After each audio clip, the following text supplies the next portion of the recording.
Welcome to the Predictive Playbook and SportsMemo TV. I am your host, John Ryan. I'm pleased to start the show today with Adam Trigger from SportsMemo at Top Flight Sports and my good elderly buddy, Tony Finn. I was trying to think of an adjective, Tony, and elderly just like popped in my head, and I'm not that many years behind you, so we're kind of like buddies. Something really descriptive, like Big D. You call me Big D? Just because you want me to call you Big D? No. But your name is Tony Finn. I could call you Big T. No, that wouldn't make. I don't have big tits. Big D. Well, that was sports betting related for sure. Damn hormones. No, I do too, Tony. That would require one of your doctors. But anyway, yes, Adam, welcome to the show. We're going to start the show off with Adam here, Tony. Yes. And Adam has I talked to him pre-show, and I agree with him on this, and I won't give it away. Yeah, but it's a National League team, and they actually won they got beat last night fairly badly. Cost me money, I'm sure. It's one of those teams that's kind of like a snake in the grass. You just don't know if they're going to be really bad or whether this is going to be the Cinderella team, but Adam, I'll turn it over to you. You can tell us all who you're looking at tonight. I have one baseball play tonight. It's a 4-unit play, but it's the one up for sale. So if you're fortunate enough to be in here listening, make sure that you don't go and buy it because it's the same one I'm going to talk about right now. So I'm on the Phillies minus 105. Sorry, I'm on the Phillies minus 105. Might be up to minus 110 some places, but I've still seen minus 105 out there. For me, the Cardinals have been a fade for me all year. So if you've followed my stuff at all, or you've listened to me, talk about baseball, and we talk about the Cardinals, I've been against them almost this entire year, and I'm going to go against them again here. Because I think, for a couple of reasons. First, I'll just point out Yadier Molina went on the DL, and that's a big deal to me. He's been one of their best bats in the lineup, but I also think when he's out, the pitching staff really suffers, and that's a pitching staff I'm not entirely sold on yet. So, what we have here, we have essentially a guy that should still probably be in AAA starting for the Cardinals in Johan Ovidio. Made 5 starts last year. It was probably the year he should have been in AAA, but with no AAA and COVID and them needing a bunch of guys to fill out the roster, he made 5 starts last year, 5.47 ERA, so not great. He came in relief earlier this year against the Brewers. He pitched pretty well, but that was in a blowout. So, and he's been at the alternate training site since. So the Cardinals go with him tonight.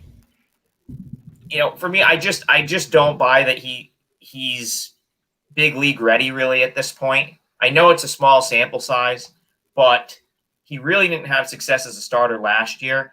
And I don't think one good relief appearance this year is enough to make me think that he's really ready to pitch in a big spot. I also think it's a big difference coming into a game that you're already getting blown out in and pitching well, as opposed to like getting the ball in a starting scenario and pitching well. So I want to fade him. I also want to fade the Cardinals bullpen. I see them with they have the 10th best ERA in the national or in the majors right now, but some of the underlying metrics are not great. They're 16th in WAR, 16th in FIP, 18th in WHIP, and they have the lowest xFIP in the league.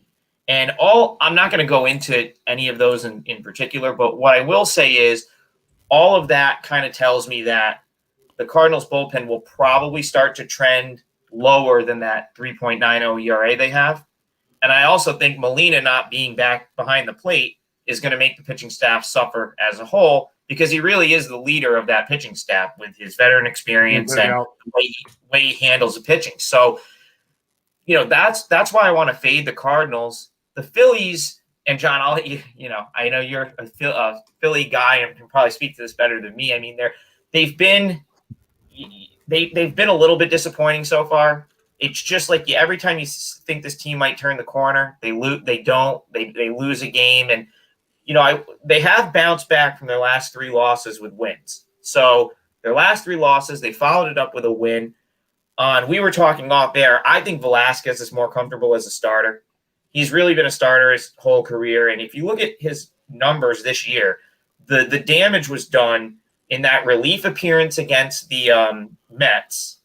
And then, he gave up a couple runs in a start last time out at Coors Field, which I don't think is a huge deal. Coors Field's a tough place to pitch. So I think we'll see Velasquez pitch a little bit better tonight. He actually had a relief appearance about 10 days ago against the Cardinals, and it was probably his best outing of the season so far, 2.1 innings of scoreless work. So I think Velasquez is probably the better starting option here.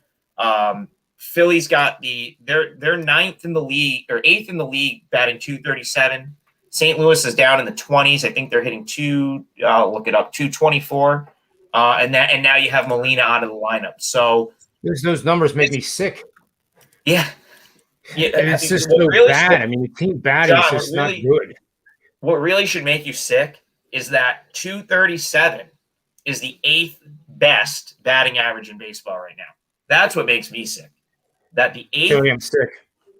The 8th best batting average in Major League Baseball in 2021 is 237 as a team. That just shows you where the game has gone a little bit. But for me, I see the Phillies here coming off a loss, -105. I know the Phillies bullpen is a potential issue, but they improved that bullpen from last year. So, I know their numbers don't really show it yet this season, but I do think they're better than they were last year. So I think the Phillies bullpen is going to trend, maybe not, they're not going to ever be an elite unit, at least not this season, but they'll trend toward the mean a little bit, toward the middle of the pack. Whereas I think the Cardinals bullpen is probably going to trend backwards, just based on some of the underlying metrics. Backwards from like a runs conceded ERA perspective. And then I just think, I give the Phillies a slight edge on offense, and I give Velasquez a slight edge over a pretty inexperienced starter for St. Louis. And that's going to be enough to put me on Phillies -105. Now, one question for you, and I sometimes look at starters making their major league debut, or they're facing the team for the first time. Yeah. I then look at batters, because there are trades and players move, right, to see if they actually faced anybody. This kid Johan hasn't faced anybody on the Phillies, and one of the things that I always look at when handicapping a Major League Baseball game is, you can study a kid on film. You can look at the pattern of pitches he generally uses when ahead of the count, behind the count, ahead in the game, behind the game. Runners on base, first and third, runner on base at second with 2 outs, all that kind of stuff. But then when the players actually face the guy for the first time, it's a lot different than a video presentation showing him what he does. Are you concerned about that at all with this guy? It sounds like you're not, because you said right off the top that he was probably still should be in Triple-A. And who knows? Maybe this is a shot at the majors, and I think Triple-A level will actually start play in May. So maybe this is a shot. What do you think about that? Here's my sort of response. So yes, it's definitely concerning, because that's something I generally look at too, and I think we talked about it actually on Monday. I tend to fade familiarity, and I'm usually weary of a team that's never seen a pitcher before. I'll make an exception when I don't think the guy is major league caliber pitcher. And it's not that Oviedo is, I mean, he's only 23, but I really think missing. So he came, the Cardinals signed him in 2016. He's been like a step-by-step guy in the Cardinals farm system. And 2020 would have been his AAA season, which we know didn't happen. So he ended up at the training site. He probably was rushed to the big leagues, even appearing in a game last year. And he struggled, albeit a small sample size. I don't think he made it through an outing, giving up less than 2 runs. I think, and he ended with a 5.47 ERA. WHIP wasn't horrible, but it just he wasn't like polished at all.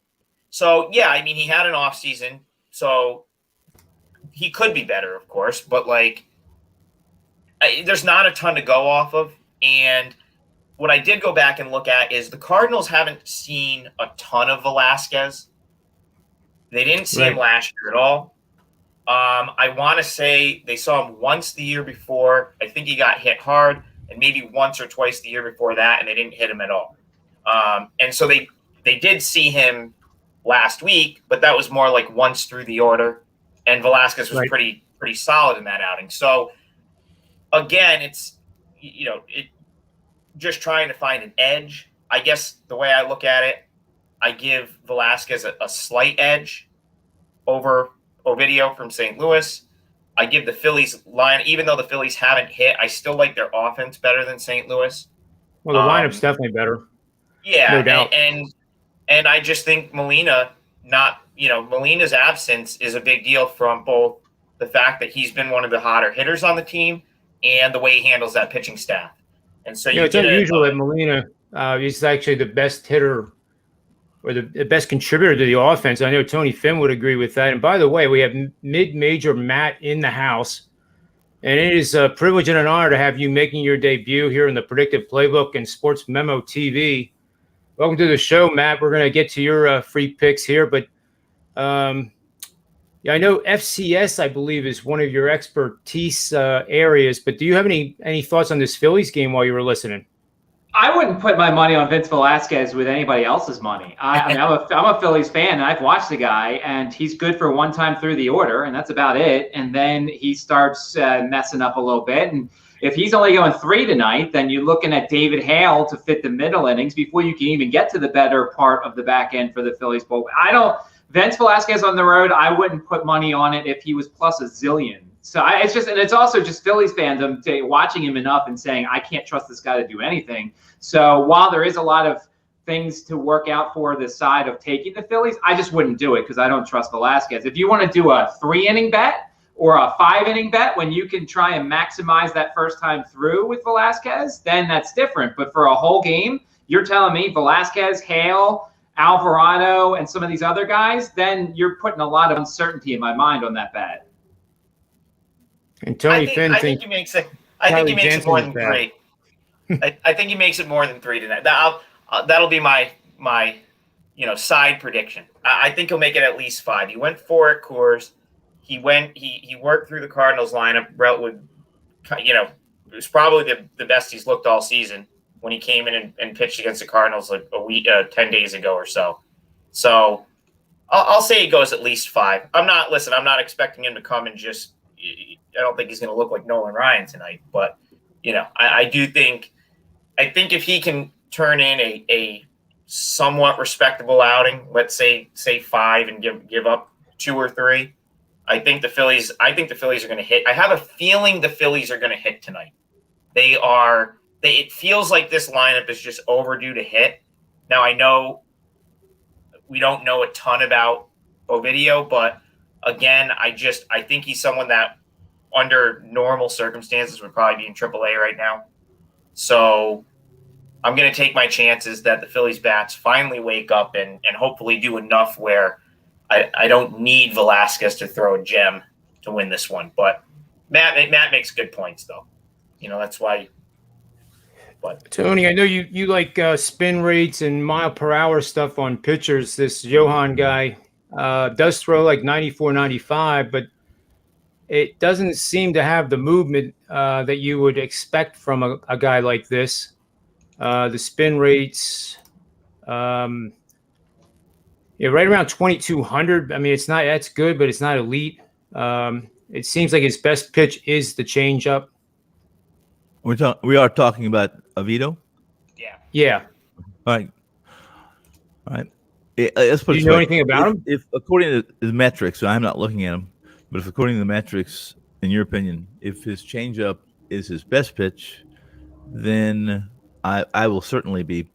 I'm certainly glad I'm having my money against him tonight. I don't know. In tonight's game, this would be more, in my opinion. I like Philly as well. I liked them last night. I really liked them last night, and of course, Martinez, who hadn't won since 1800s, finally won a game, and pitched pretty well for the second time. I don't trust. Let's put it this way: I certainly, believe it or not, trust Velasquez as much at this point as I trust Carlos Martinez. And again, Velasquez is the same. The issue has been the same with him for centuries, right, guys? It's been command. There's no question about his ability to miss bats and live in the environment that Major League Baseball currently resides in, and that's if you can't miss bats, you're going to be nothing but pedestrian. I don't care what. There's no Maddox. There's none of those guys around that might survive today's MLB without missing bats. It's certainly Velasquez has the capabilities of popping up one of those good games, one of those better than good games. And the Cardinals lineup is one of those lineups. If you pitch him right, he can do it. All he has to do is be careful with Goldie and Arenado, and I think he's fine. I really do. As far as Oviedo goes, what I know about it as well. I'm sorry. Go ahead. Well, I was looking at the predictive side of it. So if you think that there's a way for Velasquez to complete 5, which I admit that mid-major Matt said that might be a reach, and I can agree with that. But if you think that he's going to pitch 5 and that the Phillies will put up at least one crooked number on the scoreboard in one inning or more, that's actually good news for them. And they're 22-14 since 2018. They've made a $100 bet on each of those games has made about $1,200 in profit. So I think those are the two angles I'm looking at and hearing from you guys, that the offense is due to hit, which I definitely agree with. That lineup should not be averaging 3 runs a game. They're on the road, and the starter completes 5 or more. It is a good situation for him. But I think the biggest question is Velasquez getting through 5? But the St. Louis Cardinals are batting so poorly that, Tony Fink could get through that lineup at least twice. 3 times. I will say this about Oviedo, and that's this. Well, I'll say about the Phillies bullpen too. They're much better than they were last year, guys. We'll give them that, okay? And while they've had their hiccups, if you look at their metrics in close games, 2 runs or less, 7th inning on, they've been pretty good. They really have been pretty good this year. I rank in my top 10 of bullpens, close games and late. And in my world, that's really what matters. I don't care that a bullpen is productive. Oviedo was productive when he replaced. Let me tell you how much Oviedo is going to replace. Essentially, they're going to go to the Cardinals are going to a 6-man rotation, guys, is what they're doing. And they're going to use, I think they're going to use Oviedo as opposed to Ponce. And he replaced Ponce. Why did he replace Ponce after 1.2 innings? Because when he pitched in Milwaukee was because Ponce had loaded the bases to get to the pitcher, Anderson. And he proceeded to walk Anderson. And that was enough. St. Louis had seen enough of De Leon. They had. And, of course, Oviedo came in and pitched, I think, 4+ innings, 2 hits, 2 runs, that kind of thing. Those middle innings. He was good. He was good in relief in that game. I think he shut him out. I think he pitched 4 scoreless. I'll look it up while I'm talking here. But those type of innings are not that important to me. Those aren't the innings where a pitcher feels pressure. Maybe this kid did at that age, but I'm showing 4.2 innings, 2 hits, no runs, 2 walks, 4 strikeouts. So yes, you're right. For some reason, I thought he'd given up a couple runs, but that's a pretty good. That's good enough that the decision was pretty easy for the skipper, for the St. Louis skipper, that it's just more simple. When they talked about this kid, if you guys listened to them ever in post-game presses during spring when they talked about this video, they said he was he was a state secret, that they pitched him in the they pitched him in the dark in spring at alternative games. You know what I'm saying? And last year when he made his appearance, it was under, can we call it under duress? It was under desperation for this team. They needed someone to fill some innings. And they were, listen, he was comfortable. He was always a stripe. He was a fastball and a slider pitcher last year when he did appear for the Cardinals. And they wanted him to work on his changeup and his curve. So if you're telling me his changeup is his best pitch, I'm going to have to I'm going to double up and push in on Velasquez tonight, because I'm also, as your esteemed guest here joining us today, I faded the Cardinals. I have to be really careful about what I do, because my only future this year, guys, and I've mentioned on the show several times, is that I played under 86.5 games on the Cardinals, because I don't think they can hit, and I certainly don't think they can pitch. And I think even in a pedestrian division that they reside in, with the Cubs and et cetera, Pirates, that they still can't win the division. And I think it's going to take 90 games, or at least 87 games, right? 86.5, 87 to win the division. So tonight, Oveda, he's a work in progress. And they're basically going to develop his changeup, like what would be the term you would use, or a guy's learning on the job. Well, learning on the job in Major League Baseball in today's game is not where I want to be. I certainly don't want my money at. So it would be against Oveda. Like it, Tony. I like it a lot. Yeah. So, Adam, that was a good breakdown with the Phillies and the Cardinals. This is the third game of a 4-game series. The team split the first two. The one takeaway before we move on to mid-major Matt here is that when I first looked at this line this morning, it kind of got my eye because it was only minus 105. And I actually was looking for more like the Phillies being 135, 140. And that line told me that more than likely the Phillies would probably be a decent bet tonight, for what that's worth. But I kind of like the idea of the multiple run inning for the Phillies. If they get a crooked number up there on the scoreboard, that definitely enhances their chances. And you would think it's reasonable to assume against Oviedo that would be possible. You would think that they do 2 or 3 crooked numbers on the scoreboard. So, but I've been wrong about the Philly offense pretty much all year. So, who knows? But I think the consensus is probably the Phillies, right? And you're right about the line, because the Cardinals, I feel like the Cardinals have been overvalued all season, probably back to when they traded for Arenado, which is why I like Tony's future bet, because that win total probably got bumped up sort of unnecessarily just for the Arenado trade. And I feel like the Cardinals, every day I look at the Cardinals and I think, oh, that's a value line on the other side. So I agree with that. I probably would say that I would have thought it would have been like in the minus 120 range, and to sort of see it at 105, I thought that was a pretty good bet. I agree. I thought last night's price on the Phillies was a bargain too. And obviously, what we think of a game, you guys know this, what we think is a bargain or is a value price, it very well could be. It doesn't mean that we're going to cash at the window. It is, enough bargain prices, enough value. If you're right enough times over the course of a year, then you're going to be, you'll be in the black. But last night didn't work out. Very true. So, Adam, thanks for that free pick best bet. Now let's move over to mid-major Matt, because I'm almost hoping, I was wishing Rob Vino was here. He's having trouble signing in. Apparently, when you use Skype, it just basically collapses your system and you can't log into a platform like we use or any others. But he's trying his best to get in here, because it would be fun if they were talking about FCS, because I forget who the third guy is, does a FCS program show for WagerTalk, and it's really good. And they're in the playoffs now.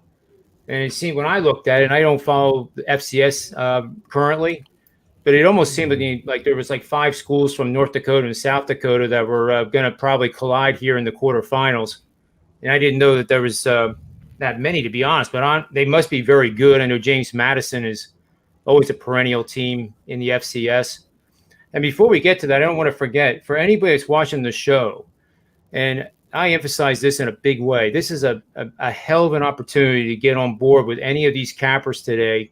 Use the promo code P29, and that's $20 off the 3-day test drive, as I call it, for these cappers. And the guys that come on this show, the guys that are on WagerTalk, the guys that are on SportsMemo, are veterans. They're not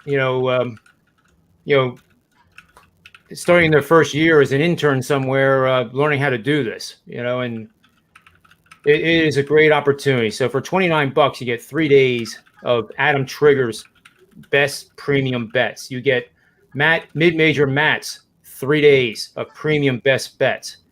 And nobody is on these sites if they're not good at what they do. And everybody goes through losing streaks. We all do. But over time, these guys win. And Tony Finn, to his credit, is the all-time money maker at WagerTalk. So, I mean, that goes a long way right there, I think. So use the promo code P29. You're only as good as your last pick, right, John?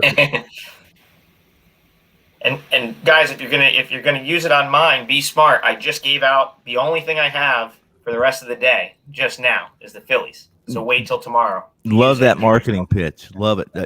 Whatever you do not buy my picks today. Don't buy it today. Whatever you do. Wait until tomorrow and get yourself an extra day. That's transparent, Tony. That is transparent. Absolutely. Well, no. But yeah, it's a great deal that they're giving us for the promotion for the shows. And this is exclusive to the viewers. So any viewer that hears this is the only place you're going to hear it. So it is a kind of a thank you for attending these shows every single day. The growth rate has been outstanding, and we want to keep it that way. So obviously, I'm not a very good salesman for myself, but when I promote somebody else, I get overboard. Apparently, I'm not either. I can't promote myself. Believe me, it's like I could be 14-1, and I'm 14-1. You can get my picks for $19. Go to sportsmemo.com now. And that would be my sales pitch, and that's not any good. But anyway, Matt, what do you have for us today? And I didn't mean to paint you in a corner there with the FCS, but you can cover any free pick that you want. Well, I'll say this. I'll just add one thing to the Phillies discussion. The lineup just came out from the Phillies, and I'm even more interested in the Cardinals now because Andrew McCutchen's batting 5th. He's been non-existent hitting-wise. They had been having him lead off, and then he got the night off, and he still can't hit. And now he's batting 5th. So it's Miller, Hoskins, Harper, Gregorius, McCutchen, Odubel, Herrera. No JT Realmuto. It's Andrew Knapp is in a catcher, and Maton, who's come down to earth a little bit in terms of hitting. So this lineup that everybody is swearing that's going to start breaking out. I think I've heard Steve Merrill say you don't want to catch a falling sword. So I would rather see them do it than actually do it. So now, not only am I going against Velasquez pitching, but I'm going against a lineup that has Andrew McCutchen batting 5th when he can't hit anything right now. So it's just something else to consider here. I know I'm the oddball out because everybody likes the Phillies tonight, but this lineup doesn't exactly inspire much confidence here. I would say that. So on my page on SportsMemo, the free pick I have for today is I took the under 3.5 runs for the Oakland Athletics tonight. I mean, it's just, first off, it's Tyler Glasnow's pitching, and he's just amazing. He's coming off a bad start, although it was not good by his standards, but it's not like he gave up a ton of hits. He just gave up a couple of home runs, and against the Blue Jays, that's certainly going to happen, a team that's very familiar with him. He's 2-1. He's got a 2.08 ERA in 5 starts so far this season. Only 4 Oakland hitters have seen him before, so I think that's going to help. Only 20 total at-bats, and 11 of those came from Mitch Moreland. And you look at the A's, they've gone under this number in 3 straight and 5 of their last 7. So they have these stretches where they're really hot offensively, and then they have these stretches where they can't hit anything. And I think that tonight, I really looked hard at the under 1.5 runs for the first 5 innings to take out Tampa's bullpen. But I think their best arms will be available tonight. And I think that if Glasnow goes 7, we get 2 really good arms for the 8th and the 9th. I could see that Oakland going under the 3.5. So I have under 3.5 runs for Oakland in this contest against Tyler Glasnow pitching tonight for Tampa Bay. Question for you, Matt. The recent 13-game win streak and how they've outperformed and exceeded, and the word regress comes to mind. Does that factor into your decision here to bet the under, or is it too many games past that?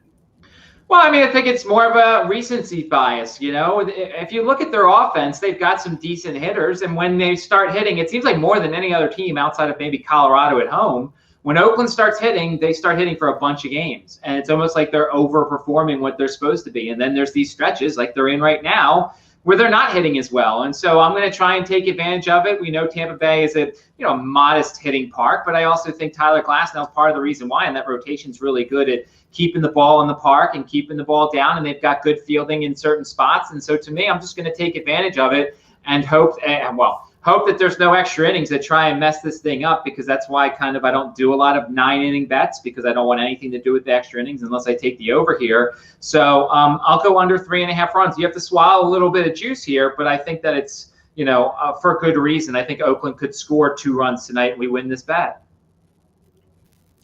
Yeah, I love the breakdown, Matt. I'm just looking at the A's here. They have 2 batters that have exit velocities above 90, Matt Olson and Moreland. And it goes down from there. So the lineup, just from that, is a little suspect. And Tony, Matt, you'll get used to me, and Adam knows it too. I hate the word launch angle. I'm a baseball guy. I coached it a long time, and this uppercut swing is why we have the 7th best team batting .228, and it makes me ill. And nobody knows how to go opposite field, except for the 7, 8, 9 hitters who are trying to stay on the team. And it's just, I think it's going to be a fad. I really do, unless the owners keep paying $20 million a year for a guy that's batting 200 and hits 25 homers. But to your point, the A's lineup is not as good as I guess it has been during that 13-game stretch. Hard hit percentages, there's only 2 guys above 45%. And nobody above 50, not even close. The highest guy is 46, Matt Olson. Hard hit percentage on Tampa Bay, we have Rosarina, 49%, and then Willie, the shortstop, believe it or not, 52%. I can't pronounce. I guess it's Adams, right? Adamus, I think. Adamus.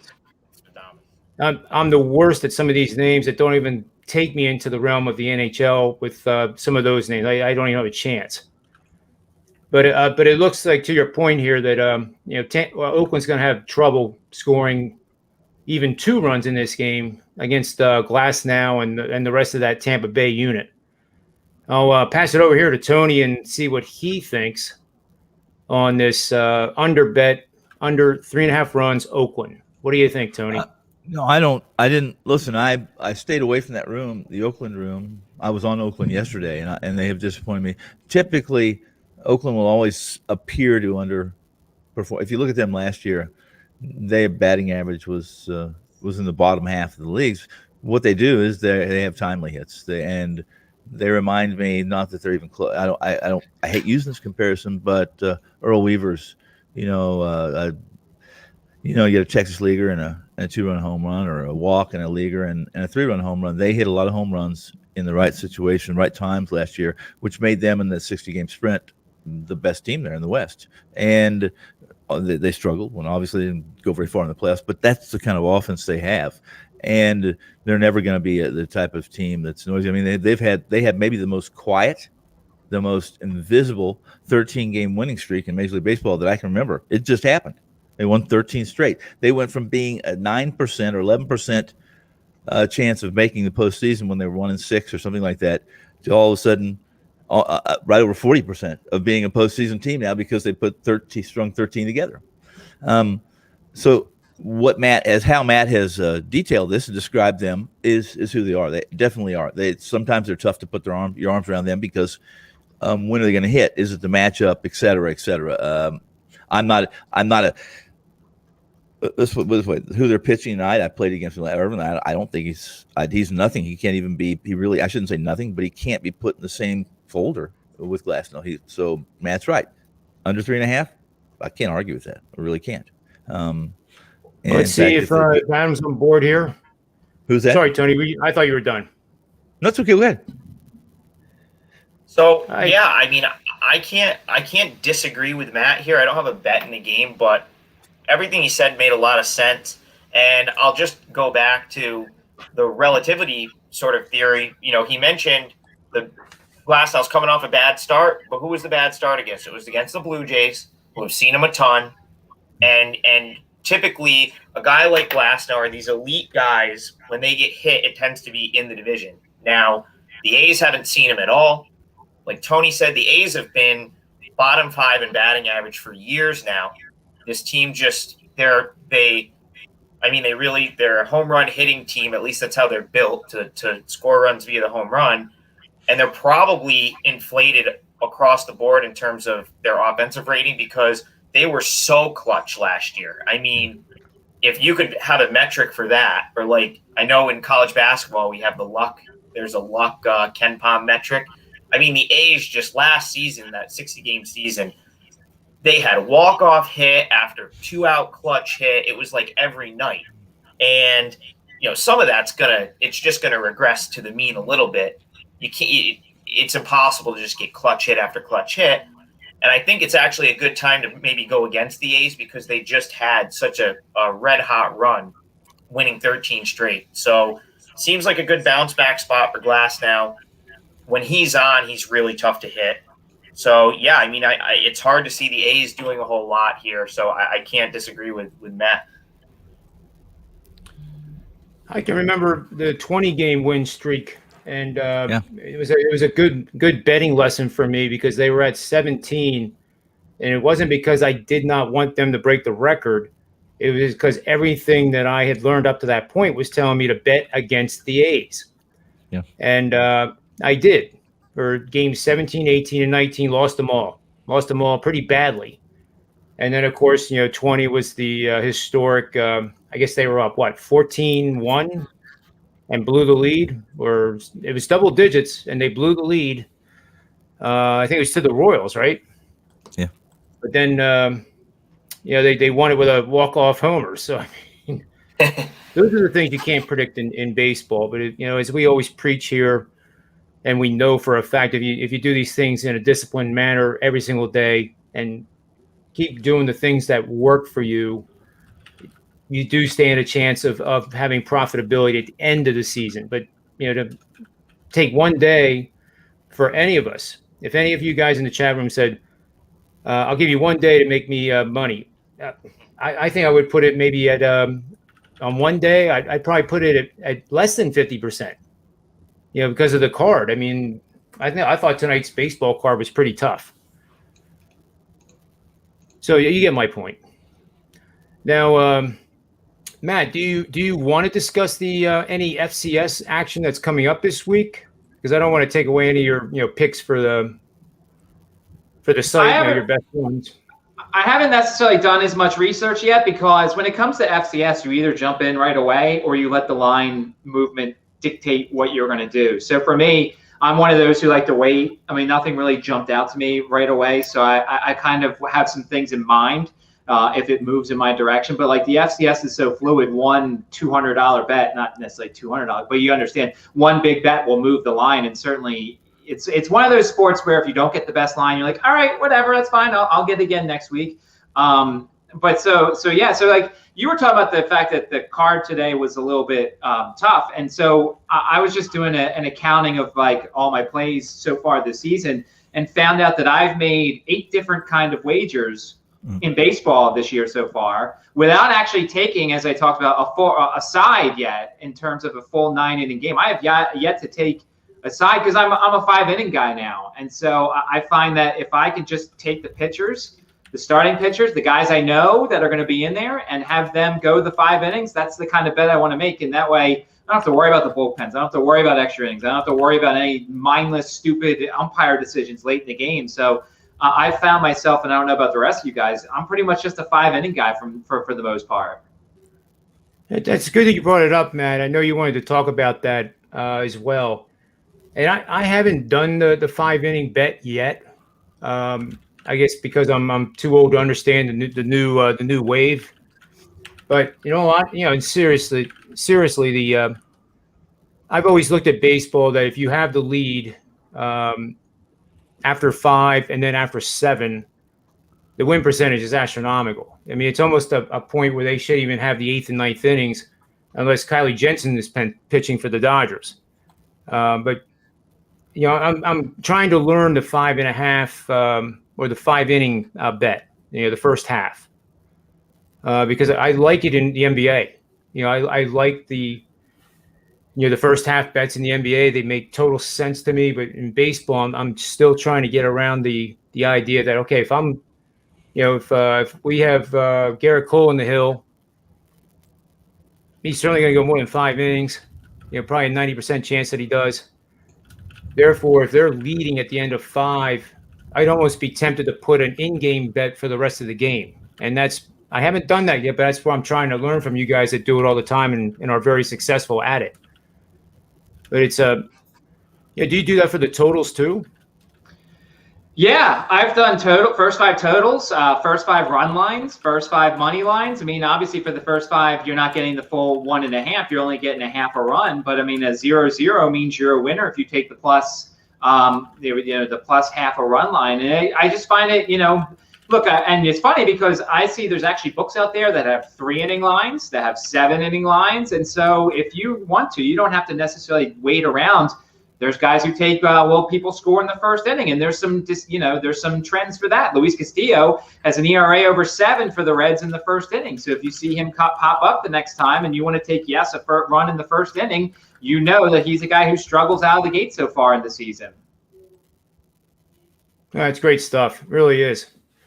I know there was one of the shows previous, it was probably a couple of weeks ago. I ran a query in the database I have.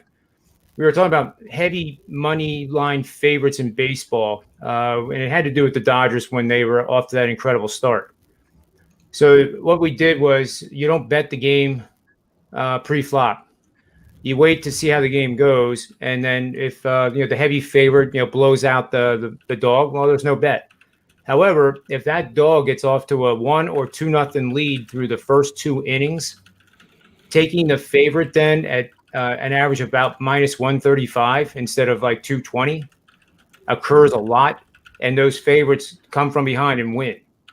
So that is the one in-game strategy that I've found to work pretty well, and I'm still testing it, obviously, but it's interesting how that goes because all of a sudden a 220, 250 favorite all of a sudden plunges to minus 135, and I've always said in football, I see the Eagles stuff. So if you like the Eagles -6 against, the Giants, for example, and the Giants score the first 10, why wouldn't you then take the Eagles? What really changed? It's just 10-0. It's not. You understand what I'm saying? I mean, that's where I think the opportunities are in the in-game betting is to do that kind of thing. Yeah, in-game betting I think it's a great thing. And Tony's another in-game betting guy. And sometimes if you get a team that's a big-time favorite and they're losing and you can get them at a smaller number because they're going to come back and win, especially in the NBA, I feel like there's certainly some teams who don't want to win basketball games. I feel like I've seen the Pistons get leads and then all of a sudden the young kids come in and then all of a sudden they're losing because they don't want to win. So I feel like in-game betting is just as good sometimes as isolating the betting as 5 innings, 3 innings, 7 innings. Why wait for the whole 9 innings when you could get instant gratification and take a 3-inning bet and then be done a third of the way through? Yeah, there's been a couple times on this show we've talked about NBA swings, and one simple one that I actually have a Python code for that can unfortunately can only track one game, and you can only bet one game because it doesn't allow you to log into the account because they'll recognize it as a bot. But just 10-point runs. So I believe tonight we have the Sixers in your hometown taking on the Hawks. So if you like the Sixers tonight, you bet 50%. This is my strategy: 50% pre-flop, and then add 25% every time Atlanta goes on a 10-0 or more run. A scoreless stretch of either 10 points or the Sixers don't score for 3 minutes during that 10-point stretch. That triggers the the opportunity to bet the live in game, and I found that I never wanted to pay minus 120 vig to anybody, not even Steve Merrill. So you wait, and sometimes you don't get the bet off, but you just be patient with it. The market will come to you. Just like with my experience on Wall Street for 18 years, if you chase the market, you're going to get killed. I mean, that's the way it is. You can chase Bitcoin till the cows come home, and when that thing is soaring like it was, you're likely to be one of the guys that's buying near the top. So you just don't, in my opinion, you just don't chase it. You let the in-game pricing come to you, pay the minus 110, certainly no higher than 115, and do it that way. And then I would add the other 25% the same way. But I've had a lot better luck with the totals. And the totals, and I taught Tony a new word, Fibonacci. Fibonacci. And, you know what? I looked it up today. I just was curious. You think I'm a nut job. Fibonacci isn't the guy who invented it. Fibonacci did. No, Fibonacci, the mathematician that everybody thinks did the series of numbers, is not the guy who came up with the idea. And it was? Don't tell me. Actually, it supposedly originated in 400 AD. Oh, yeah. And I think that was way before you were born. Maybe. But the name was really kind of out there, so that's why I don't remember it. But these patterns exist in the marketplace, and Steve Merrill loves talking about it. He was on the show. That's what triggered it. We were talking about Bitcoin. Then I brought up the retracements of the Fibonacci retracements, and Tony teaches me 5 words for every word that I learned from him, or that he learns from me. It's a 5-to-1 ratio. So I make half of them up. Though. You know that, right? Of terms.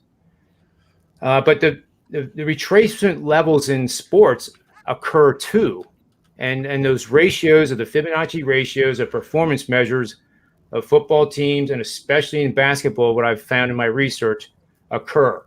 So with totals, the higher the total, the more implied volatility there is in the game. So you expect bigger swings, more than 10-point runs, and a lot of scoring. So that gives you even more opportunity to do the in-game. So I only do this for the first half. So if you get off to the first quarter and an NBA game is scoring 8 points per minute or more for a 3-minute period, based on my algorithm, you then have 2 minutes to get your in-game bet in, which is probably going to be about 20 points higher than the 240 level, and you'll be in the 260s or higher. Then the counter to that is you look for the pace of play to slow, and maybe it just grinds to a halt for a very short period of time, just long enough for that line to drop. And you look for something in the low 230s to buy the over. So then you create like a 30-point middle that has, you do that enough times, I think 30-point middles will win more than they lose. Probably. But we're doing beta. Yeah. So that's my little spiel. So where were we? I got off track. We were talking about legalized. Never mind. I won't do it. I think we were just talking about in-play betting, right. At the time. Oh, that's right. Yeah, and we were talking about the 8 bets that Matt has made that are, I believe he said, not sides. So I'm curious if you can name those, Matt. That would be great to know, especially for beginning bettors that are listening, because there are a lot of ways to do this business. That's for sure. So I do first 5 money lines, first 5 run lines, first 5 totals. I only play full game overs because the extra stuff, the bullpens and the extra innings can only help me. Team totals, overs or unders. And then K props, which I love the strikeout props with players. The runs, hits, and errors bets, which I'm disappointed that there's not a ton of books that do those. I do love the runs, hits, and errors bets. And then player total bases one. So like if you think Mike Trout's going to homer, you could take over 1.5 total bases, and if he hits a double, you win. So that's the 8 different bets that I've made without actually playing a full game side yet this season. That's pretty amazing. What do you guys think of that? mean, Tony's speechless. Speechless. I mean, if you were on over, I don't know if it hit or not, but if you were on run hits and errors over in the Tigers last night, you got 5 just from the errors. So, I mean, that'd be a tough way to lose one of those. Like if you had it under and it went over because the team made 5 errors in an MLB game, which is, I guess, something you'll see out of the Tigers probably a couple times this year. It probably isn't the last time that happens for them. Yeah. What did those 5 errors? I didn't pay attention. Many times. To interrupt you guys. The 5 errors. What did it result in? Did it result in runs? Did it result in hits? That would be my look at that. Not that it matters or not that it's going to be consistent, but if it is run hits and errors game total, which I used to play those quite a bit.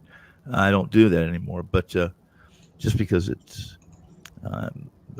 just takes some. For me, the process I used to use to assess that and evaluate the game was lengthy, and so. But errors make a difference. Errors, it's not just the one error or the 2 errors. What do the errors result in, for the most part? How a team performs behind errors too. Are they young? Are they experienced? Do they step up or do they fall? Do they crumble? I'm just doing a quick search of games where the team had 5 or more errors. It's their records are not good. No. Since, I can't imagine they would be. I'm sure it's not. Yep. You don't need a database to figure that out. They're 14-67. Turnovers, essentially. Yeah, exactly. Yeah, the Nationals are 1-6 in games where they've committed 5 or more errors. They have the worst record. How often how many, your database goes back how many years, and you had how many total? I can't remember. 2004, so 18. We're in the 18th. But I can change it. It's just that no, I mean, I'm the just queries trying come to up a think how lot many of those faster games when we I have it on the had. front end. Yeah, we can't have too many games where one team has 5 errors. I don't remember too many of those. Let's put it that way. 81 since 2004. Yeah. So. And there is one team that has a winning record. This is actually funny. There's one team that has a winning record of 2-1, and it's the Tigers. And that means they were 2-0 yesterday in games where they committed 5 errors or more. So they, but everybody else is, what's that? Well, yesterday would have been a win. So the Tigers actually won yesterday with the 5 errors. Oh, so okay, I got you. So they're 1-1 then. Going into that game yesterday. But yeah, it's interesting. Yeah, it's the old saying, asking you shall receive, right, Tony? You can't get it unless you ask for it. That's damn right. Unlikely. So let's move over to Tony Finn here. I think Las Vegas Chris was trying to make it on, but the guy is so busy that, things come up in his world that prevents him from coming on. But he produced what I hear, I haven't seen it yet, but he produced a rather large volume of work for the NFL draft. Yes, he did. And after Tony does his free pick for the day or 2 picks, whatever he has for us, I would like to return to Matt since I see the Eagles stuff, and I would love to know the pulse of the Eagle community in Philadelphia for the upcoming draft tomorrow night and who he thinks they're going to take. So we'll do Tony first with his free pick, and then we'll move over to Matt again. Well, first, it doesn't really matter. Whoever the Eagles pick, there's going to be a large contingency, a large part of that Eagles fan base that are still going to throw rocks. Am I wrong? No, I'm not wrong.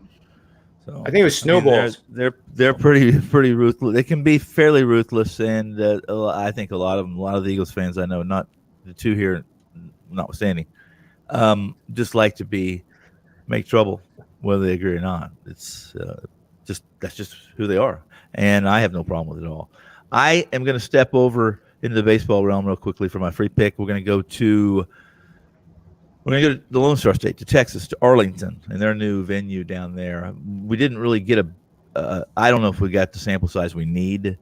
Old Arlington had the wind tunnel. It had that wind shear where the wind would come into the concourse, and that concourse would actually create an airstream that made that stadium pretty hitter friendly. At least, no matter, you could look at the wind before the game in a Rangers game, and you might see, wow, there's 15-mile-an-hour wind blowing in from center.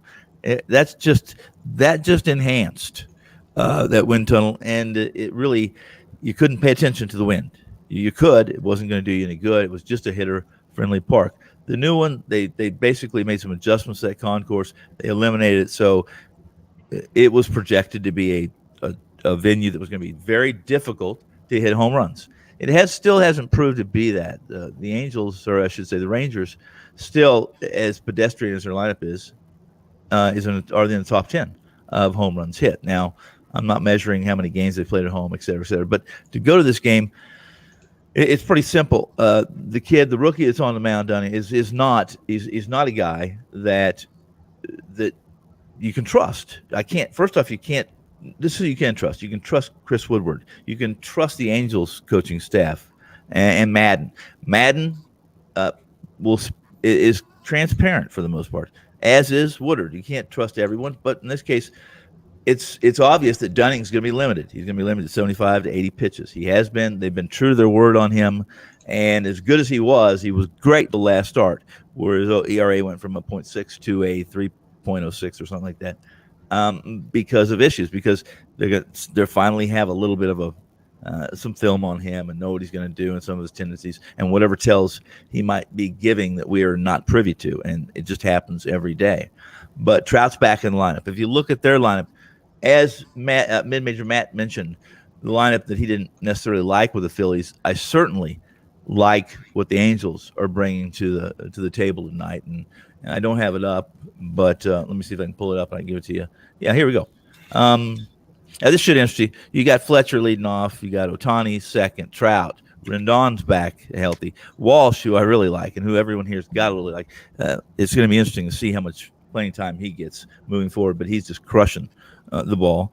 Then you have base clogger hitting behind Walsh, which is Pujols, and when he gets on, it's usually a deterrent and not an asset as far as scoring runs. And Iglesias. Suzuki will be behind the plate in ninth, and I won't go to the Rangers lineup, but for the most part, other than Solak, Gallo, those guys low, they're unknowns. A lot of them are just unknowns, and this Rangers team is going to be at the bottom of the bucket in the American League. They have no other option. They're just not talented enough, and later in the season, you're going to see mostly young players. Woodward's he's basically in for the long haul. At least that's what they say.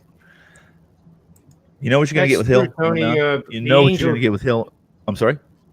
No, I was just going to add here. You mentioned the Angels lineup. We mentioned, we were talking about the Phillies earlier in the show. Yeah. And the Cardinals. How about this? The top 5 batters in that lineup that you mentioned all have exit velocities, averages over 90 miles an hour.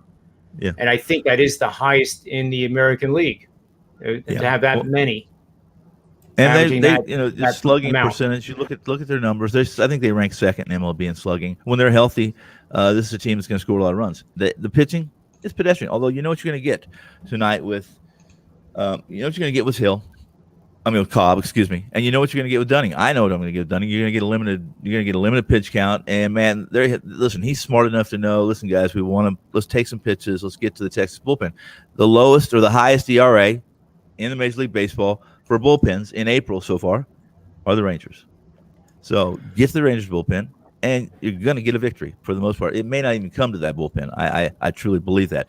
I like the Angels. I thought the price was not only fair, I thought it was a bargain. Cobb isn't, and he didn't impress when he was in Baltimore. But Madden said, listen, he's closer to the guy I had in Tampa Bay than anything he ever did in Tampa Bay or in Baltimore, and I believe that's the way he's going to be tonight in Texas, in a venue I think much better fit for the Angels, at least what the metrics show right now, than is for the Rangers. And at $120, I think -120, that's a steal.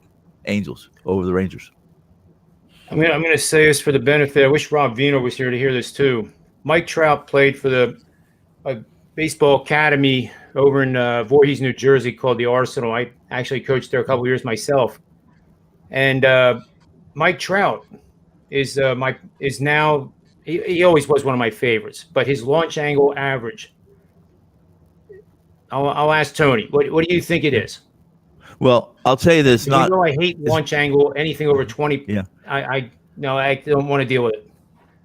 Mike Trout doesn't go to the plate to hit home runs. He doesn't have that much of an uppercut swing. He's and I don't want to compare him to a George Brad or even to that theory of hitting that existed in that day and age of baseball. But it's a level swing.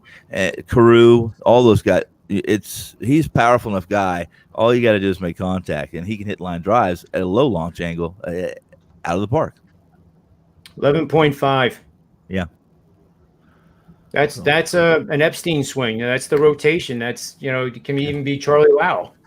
Charlie Lau, Whatever which it's is called. that's who George Brett was tutored by Charlie Lau. Yeah. All right. Well, thanks for that breakdown. We're going to bring in Las Vegas Chris here. Really? Look at this guy. I mean, this is fun bringing him on the show. Is he For those that don't know, he entered this little contest called the Circa Millions for the NFL season, and I'm being facetious, but he came in second, and it was down to the last game of the regular season that determined whether he was going to win or come in second. And, he told me this morning, to interrupt you, John, he told me this morning he's still looking for his check. He can't find that check they wrote him. I misplaced it. Well, that could be from the previous year. That could be the winnings from the previous year, Yeah. But it must be nice to be able to sit around with a $200,000 check as your green screen. That is actually yours. I was actually fortunate enough to get lucky and finish in 5th place also. So It was a very good year. It was a very good year. Those were my picks. They were not your picks. I'm sorry, I'm discombobulated because this is the first time connecting with you guys, and I'm facing a lot of challenges here. Understood.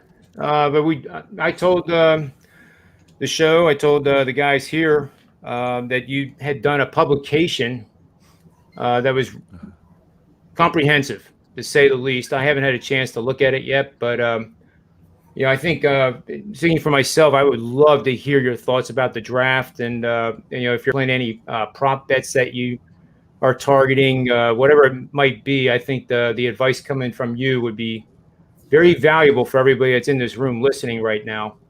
And before I forget, I want to put that promo out there again. Any one of the guys you see on this show, you can get their 3-day test drive at WagerTalk or SportsMemo using the promo code P29. So you get $29. It's $20 off the $49 price, and there's not a better deal than picking. You could blindly pick one of us, but this gives you the chance maybe to pick two. Because you can get 2 for 1 almost on this deal. So, picking any one of these guys, I promise you, you will learn a lot and you'll benefit from it, and you'll be glad you did. So, Chris, who's I guess our first question, as you can tell, mid-major Matt, I think, lives near the Philadelphia metropolitan area there, and just might like the Eagles a little bit. They dropped down to number 12. And I'm going to tie this into a bet that I've been using on the shows all week and all last week. I like the prop bet under the offensive players in the first round. I think it's down to 17.5. If somebody can verify that for me, let's see if that is still right. It might actually have gone up. So I know the first half of the draft, the first round is going to be heavily offensive laden, and then the second half, the back end of it, could be one defensive player after another. So, Chris, do I have a good bet under 17.5 offensive players in the first round? You know what? I don't know. As you might have overlooked when I sent this morning, the draft guide that I have on there was not actually produced by me. It's somebody that I work with, and I suggest everybody get it because it has invaluable information. I use it from year to year, and I go back and reference all the stuff that's in there. This isn't, some simple 1 or 2 page sort of thing. It's 36 pages. It has 1 page dedicated to each team. And it's going to go into draft needs. It's going to go into what happened last year. It's going to recap what they did in the draft the previous year, and what their recent draft history is and their tendency. So if you are betting the draft, it's great to check in on. It tells you where their picks are, and it basically sums up everything you possibly want to know about each team and puts you in a position to follow along. If you know nothing about the draft, you can download this and you can follow along with the draft and quickly see, well, this is, and remind yourself, hey, yeah, this is how this team finished. And you can kind of, go back and think about last year, what they did and how they followed it up or did well, and actually see what their needs are and see where they actually go with their needs. But me personally, as much as I do with football, I don't do a lot with the draft personally. It's just too much to keep up on for me. I can't do football 12 months a year. So as I mentioned, this is great to go back at the start of football and reference this, even during the season, just reference it, because it just will remind you where the weaknesses are. And when you have injuries and stuff like that, you're going to notice where their weaknesses were, and if that's going to affect it. So there's a lot you can glean into this, aside from what's going to happen tomorrow night. I barely look at this before the draft because it's really more important after the draft to see if they filled their needs or not. And then I'm going to probably also have a post-draft summary similar to this, so that we can, see what they did, what they were supposed to do, whether they did it or not, and some sort of a grading to it. So can look forward to that also. I have a quick question for you. I often kid it around, this summer I want to do a study on it. During the Patriots run of, not even the years they didn't win the Super Bowl, there was many years they didn't have a number 1 pick because they had traded it away for a veteran player or, plugged a hole. And my theory is that it is almost better to do that, knowing that you're taking care of a need with a proven asset, than it is to take a crapshoot, especially like, say, the wide receiver position in that first round, because I would think that wide receiver is a very abundant position with incredibly athletic players. So it's got to be incredibly difficult for a GM and his staff to identify like who really is going to be that pick that's going to be a 10-year pro and end up in the Hall of Fame, because not too many of them make it, more than 3-4 years in recent drafts. So I'm wondering what your take is on that thought, and if I'm onto something, then I'm going to spend the time to research it and try to quantify what that is, because it just seemed to be so obvious that the Patriots would not have a number 1 pick, yet bang, there they are again. Well, they're usually using their draft capital to get players that are going to help them today. They're basically in the credit card program continually, and they paid the price for it last year finally. But don't forget they had a ton of opt-outs last year. They're not in as dire shape as people think they are.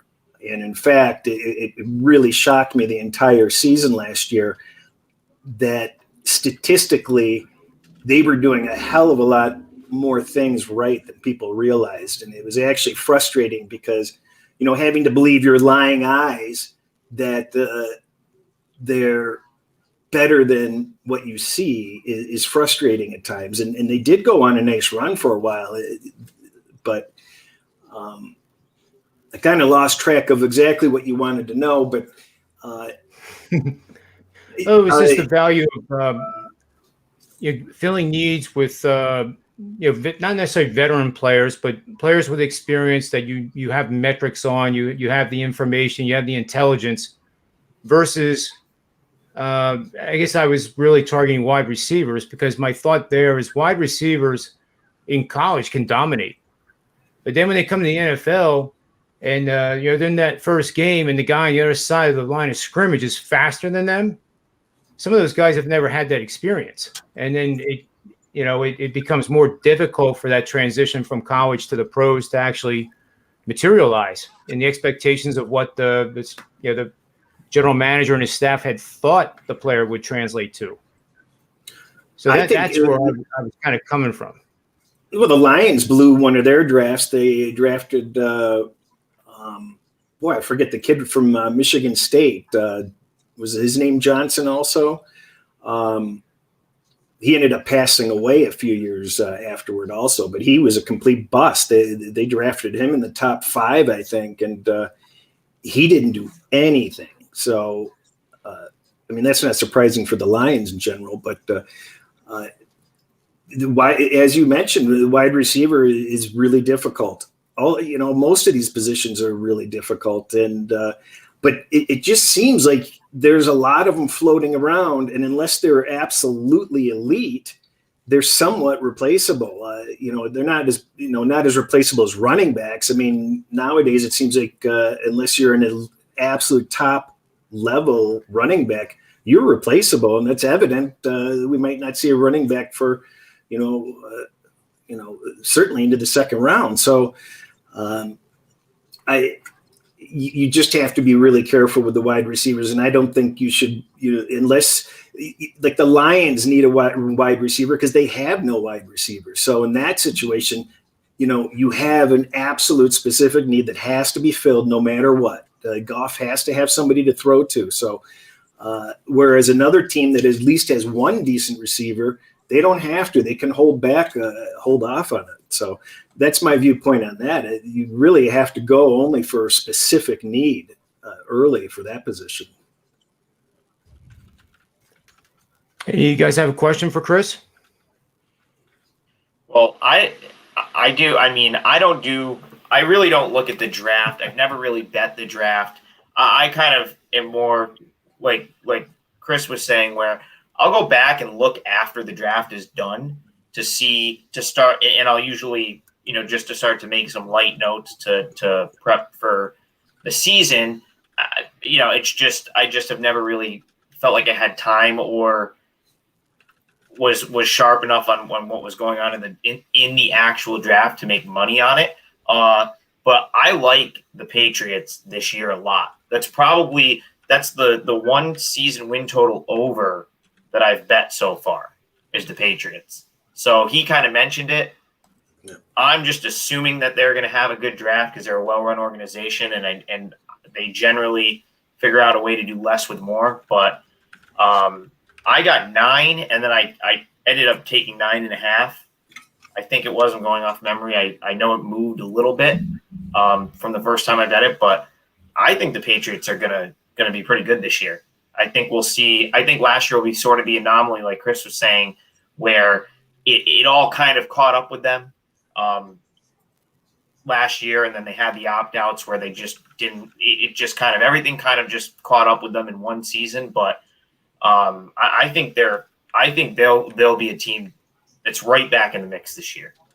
So, well, I agree with you. Yeah, I agree. And the one thing that really stands out to me is why in the hell would Bill Belichick stick around and embarrass himself if he didn't feel that there was something under the hood?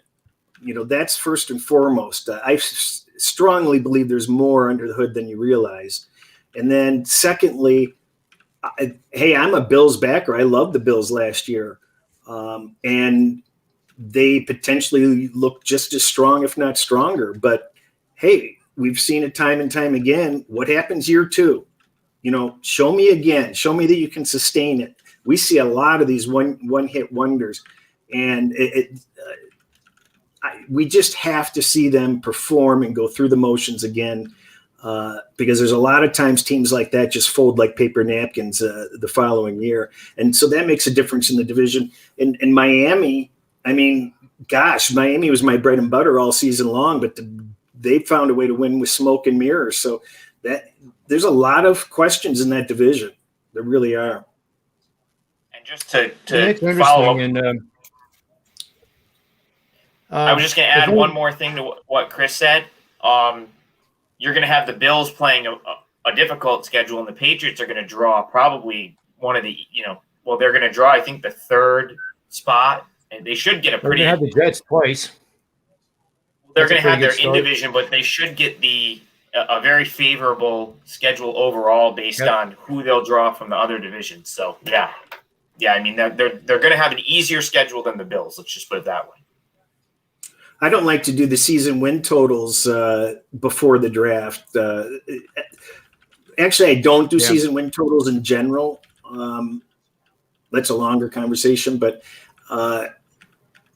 you don't know the flow. You don't know the national TV games. You don't know how they're going to flow from week to week. You don't know the rest. You don't know the travel time.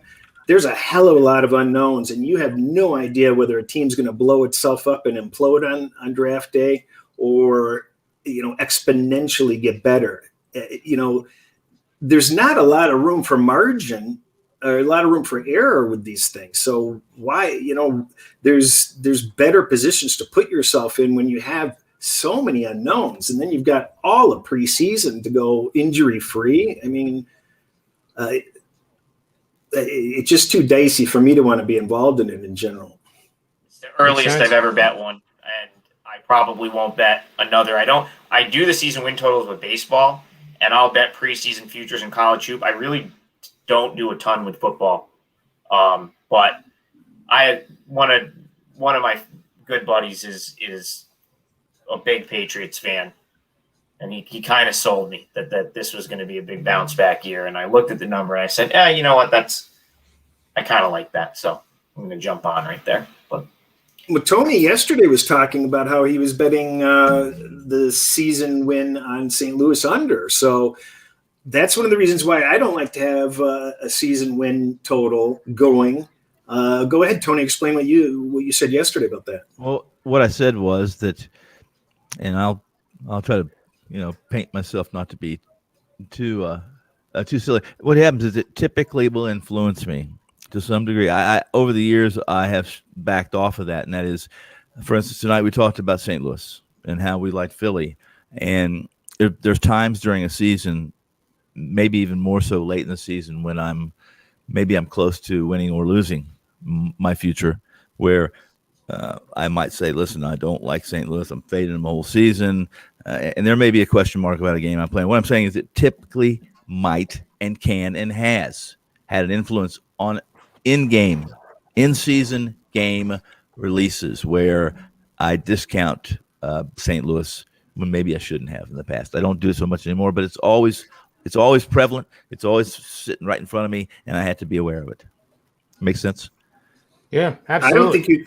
I don't think you can control your subconscious steering positivity toward what you want. I mean, it's going to work behind the scenes, and you don't even know it sometimes.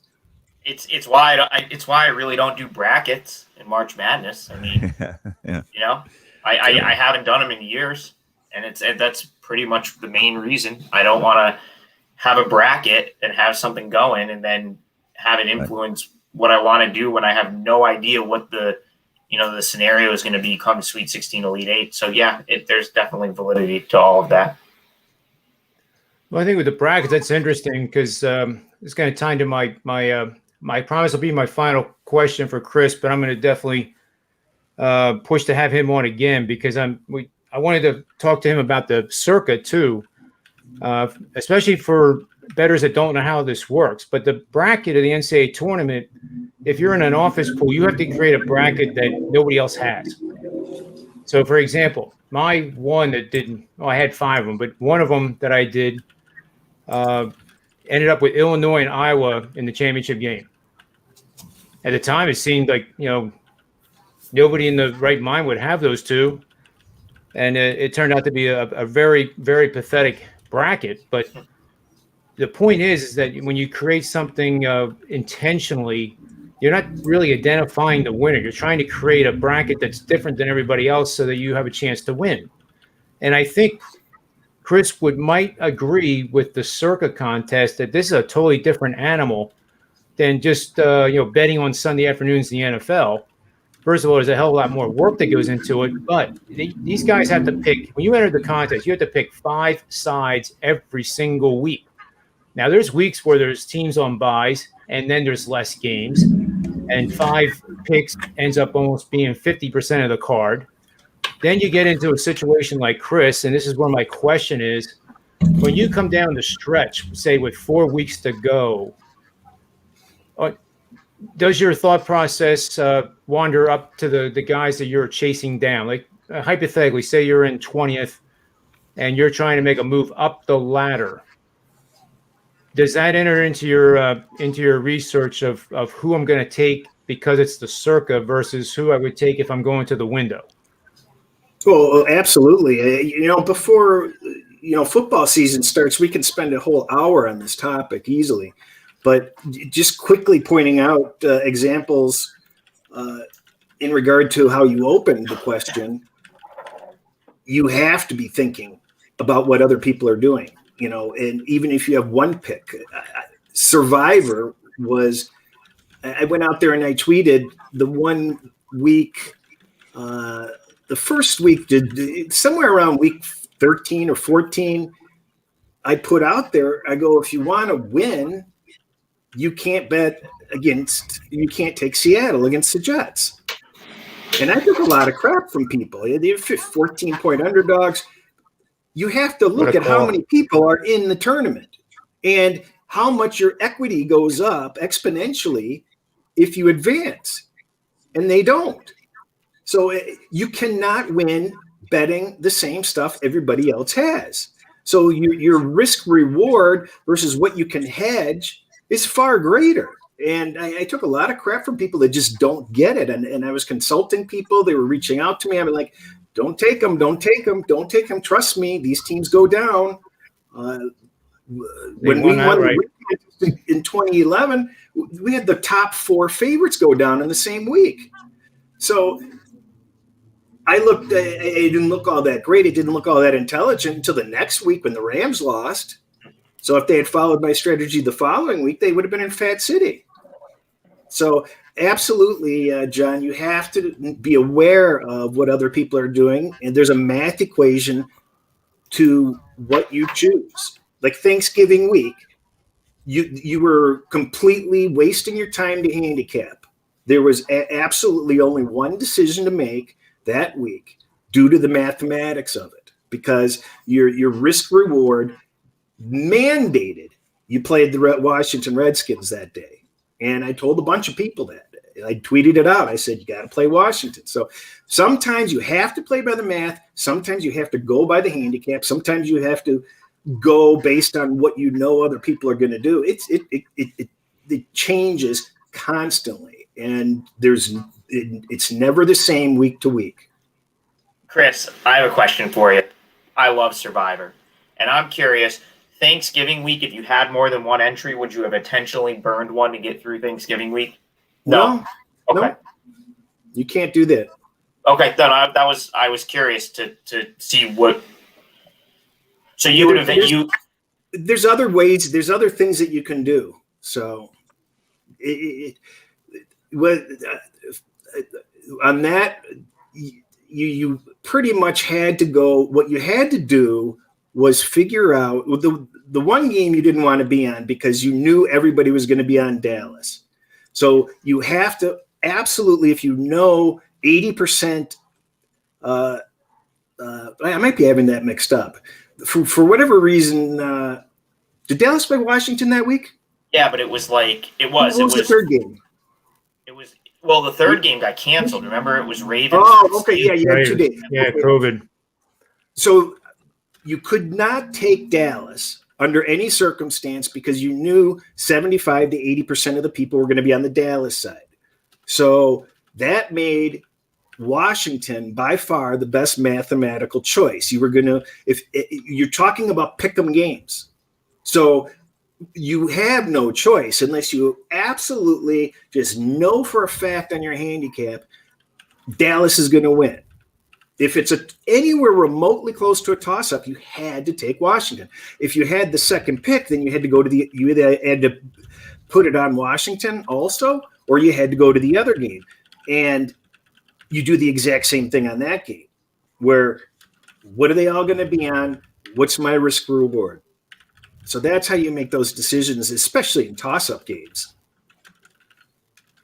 I actually use it. I've shared this with Chris. I'm chatting with him before this show, obviously. But for Adam and Tony's going to think I'm a degenerate, but he always does. But I've actually accumulated every single week of the Super Contest, going back more years than I care to admit, for every player. So I'm basically getting over 15,000 data points of picks per week doing that contest of when it was 3,300 entries. So what I'm trying to do is exactly what Chris is talking about, and that data has helped me produce. I think I was 65% over at SportsMemo. I was ranked number 1 this past season. Hopefully we can do that again. But what I want to do is take that data and be able to run it through one of the machine learning processes, and it tells me who those top 10, top 20, top 50 entries in the Super Contest are going to pick the next week. If I come up with something like that, even if it is accurate, somewhere around 40%, it's going to lend a lot of intelligence for coming up with the plays like Chris is talking about. Like I can relate to it. You have no choice but to take Washington.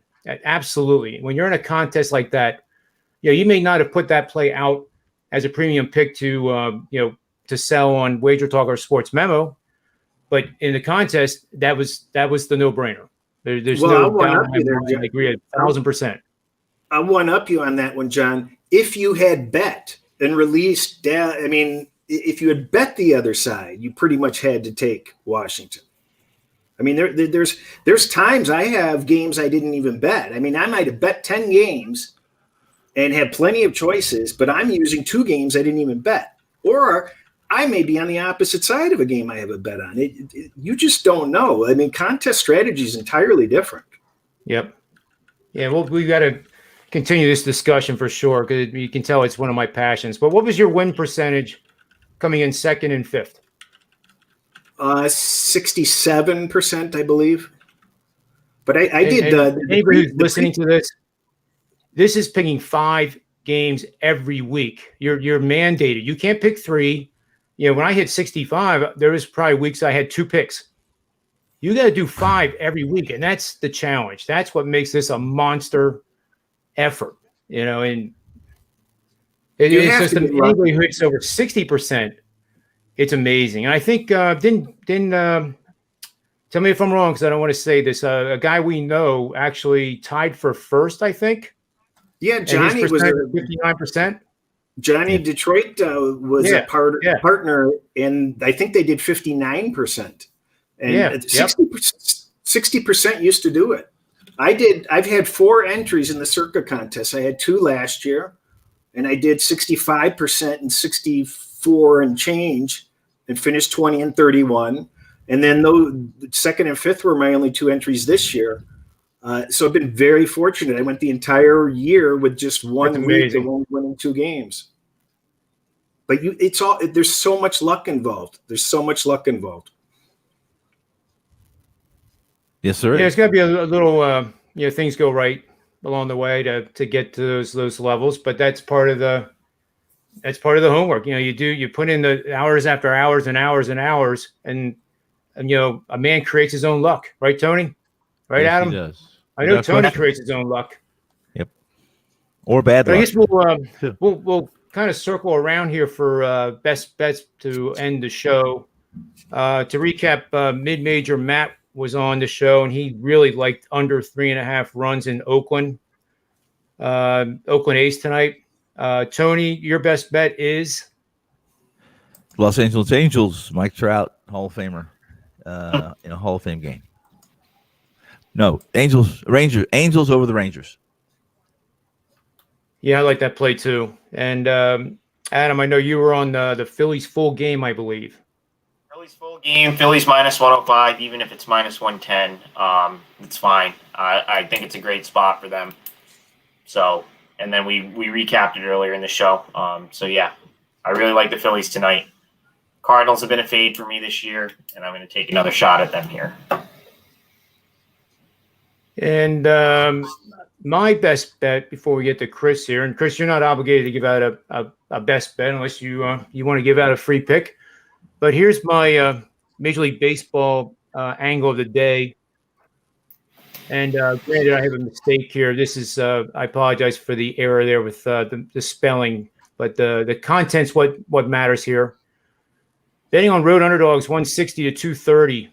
National League host bullpen has been outstanding, 1.50. And the host has a starting pitcher on the hill. And in this case, it's DeGrom, 3 ERA or better on the season. It tells you to bet the Boston Red Sox using the money line. What's really incredible about this, I'm going to switch over to this slide now because this is the one I wanted to show. Here we are.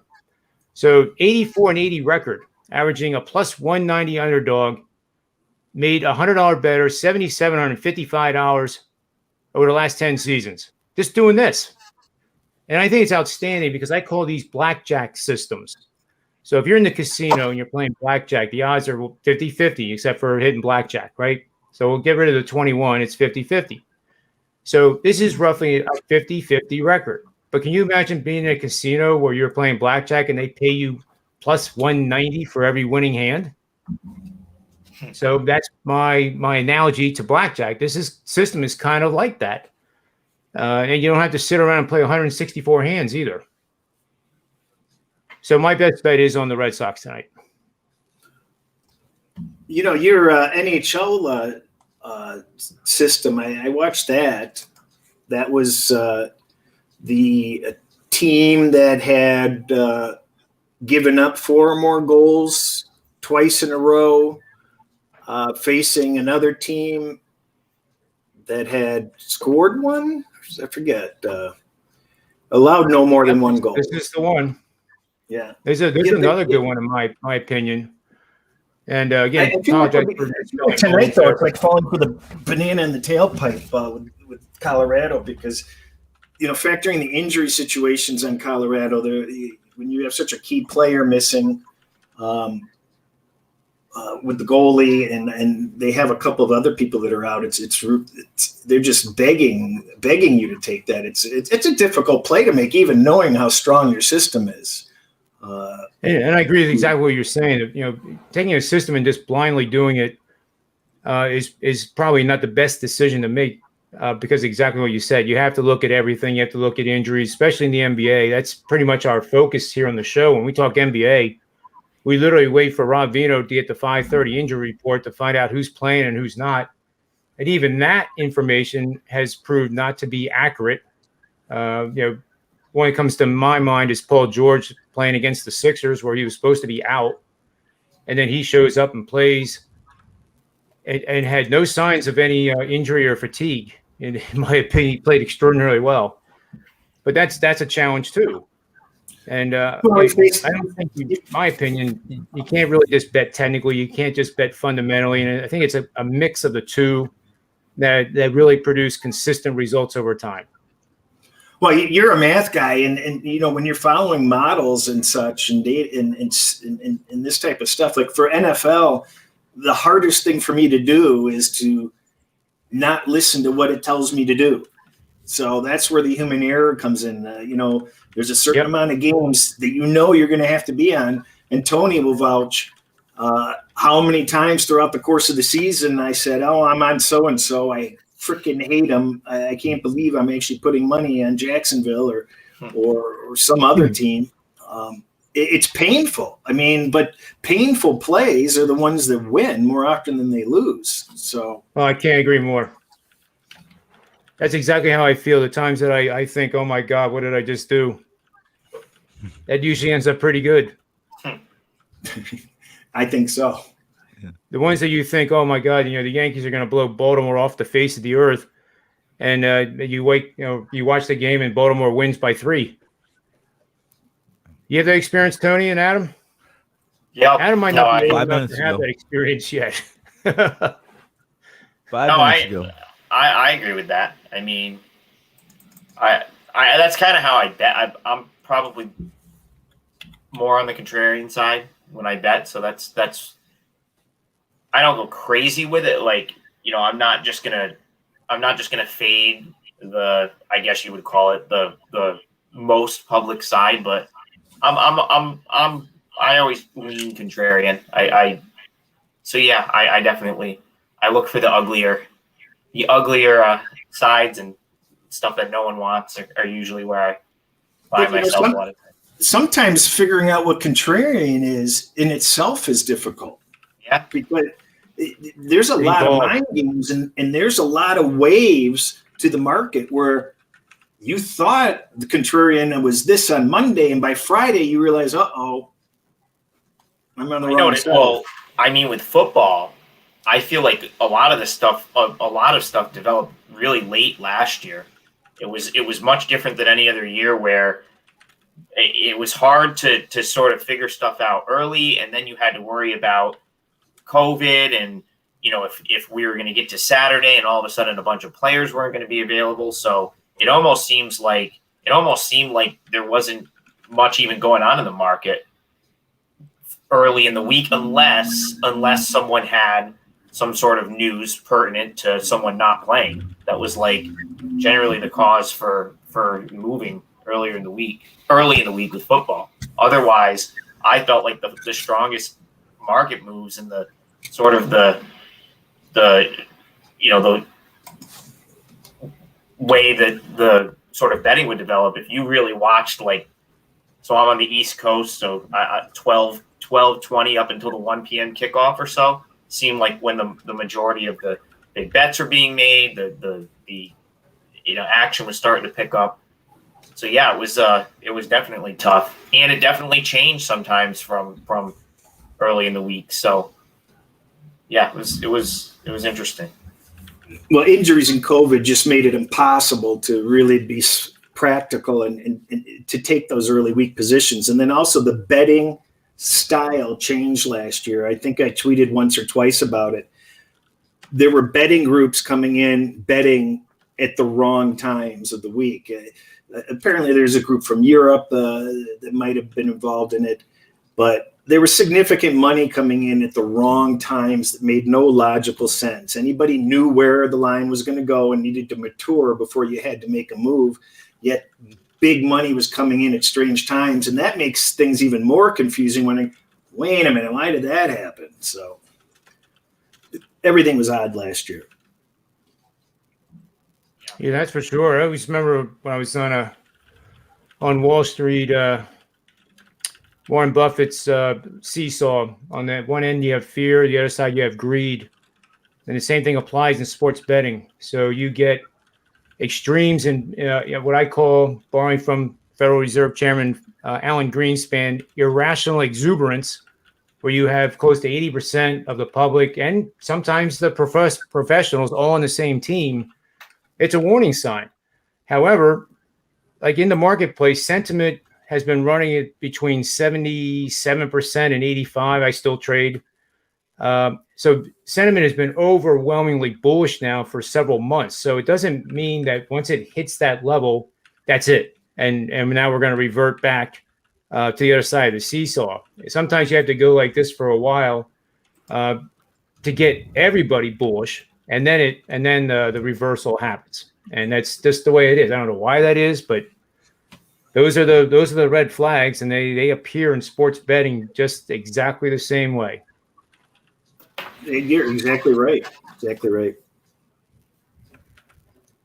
Yeah. Tony's never said once that I was ever exactly right. Who?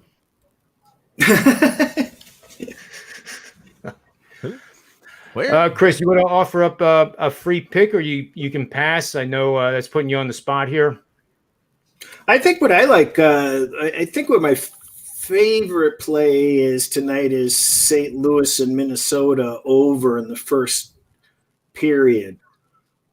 I just think St. Louis is not going to be as focused.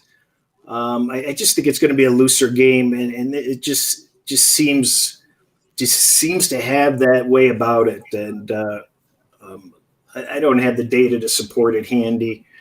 I know a lot of other people are on the full game over. I don't like the full game over as much, but I just have a funny feeling. Minnesota just seems to come on strong. They come to play. And if they don't come to play, St. Louis does. They had 5 goals in the first period against Colorado between the two of them, and they just seem to be scoring in bunches. The Minnesota's 5th in the league in scoring in the first period, and St. Louis is middle of the road. So, and St. Louis is in that playoff hunt. So, hopefully they have confidence beating up on Colorado, even though they were dinged up, and they come in and play well. Love it. So to recap here, we have under 3.5 Oakland runs from mid-major Matt. We have Adam Phillies -105 full game against the Cardinals. We have Tony Finn on the LA Angels and Mr. Trout. I'm on the Red Sox as an underdog of I'm not sure where it is right now, but it's at least 160, I guess. In Las Vegas, Chris is over St. Louis, Minnesota, first period. And for the last promotion here, if you haven't heard it already, promotion code P29 gets you 3 days of anybody that's been on this show at WagerTalk or SportsMemo. It's $20 off. It's an absolute bargain. And just go do it. That's all I have to say. Tony, any final thoughts? You guys all are ready to go, aren't you? So no final thoughts from Tony because it will take too long. No final thoughts. Well, we'll till tomorrow. It's good to see Chris get out of the closet, and actually show his face. I hope he finds his check. I hope so too. I've searched everywhere. Get that money. Reminds me of that scene in Chevy Chase in Caddyshack, where she's walking around saying, "Well, here's a check for 80 grand. I'll keep it. Here's a check for 80 grand." All right. Well, thanks, Adam. Thanks, Chris. Thanks, Tony. We'll see you guys tomorrow. Thanks, everybody in the chat room and the viewers. For the SportsMemo TV and the Predictive Playbook, I'm John Ryan, and may all the wins be yours.